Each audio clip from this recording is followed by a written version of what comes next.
Hey, hi there. Welcome to the Spiritual Hour with Mad Mix on the second Saturday of June. What that means, it is World Gin Day. Last 12 years, I guess, since 2009. And I've been celebrating since last night. So I'm a bit beat up.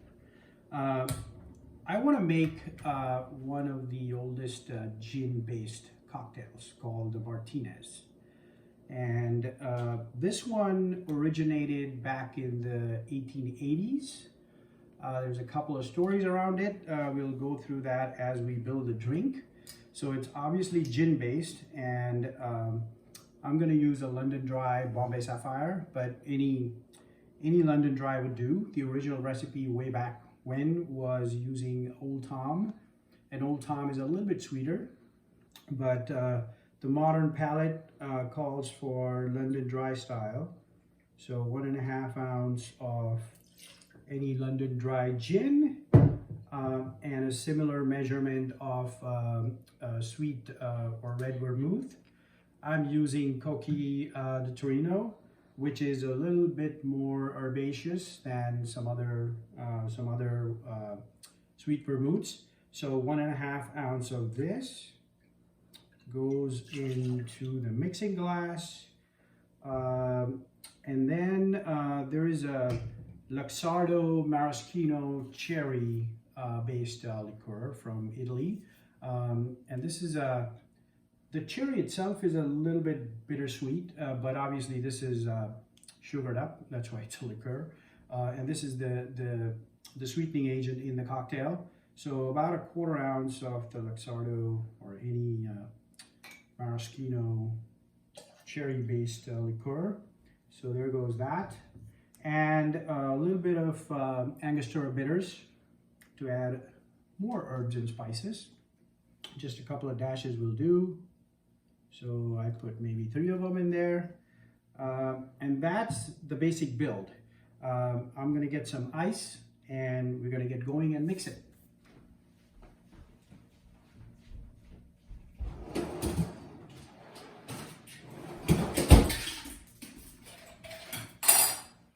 So here's the ice. Let's put a lot of ice in there. Get it chilled, and mixing will be the usual, right? About half a minute so that it gets down to temperature, nice and chilled, so we can enjoy the Martinez cocktail. And the story behind this is Martinez, California, right? There's a town there a little bit south of Napa Valley, like a port. And the story is that some bartender over there made this cocktail the first time in 1884 when it appeared in some book. Somebody says Jerry Thomas actually put it in his book, and he was the bartender, and the locals don't agree with that. But we really don't care. We're just gonna make it and drink it.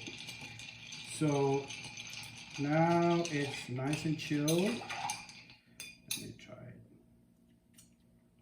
Yep, good. So now we need a chilled coupe glass. And do I have a coupe? No, I don't. I'm using a Nicanora glass. So let's do that. And the story behind Nicanora is in the 1920s, there was a Thin Man series on TV, black and white TV. A couple, Nick and Nora, were detectives, and they would solve crimes while drinking a lot of cocktails. And so this glass became known as Nick and Nora glass. So I just spilled it all over the place, but it's okay. And it calls for a garnish, which is a peel of orange. So I'm just gonna do a nice wrath of orange and express the oils into the top and kind of put it on the rim a little bit and make it look a little bit better than what it turned out to be. And let's do that. Here we are. And there is the Martinez cocktail. And I'm gonna try a sip. Hopefully the garnish doesn't fall off.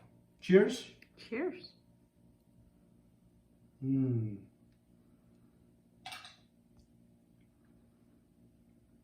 This is beautiful. I know why I like gin. But this combination, the botanicals from the gin, the herbaceousness from the koki, and obviously the Angostura has more spices and botanicals and herbs. Perfect. Beautiful. And the sweetening agent, which is the what do I call this? Maraschino Liqueur, it's making it a tad sweet, but the back end is a beautiful finish. Love it. Martinez. Cheers. Cheers again.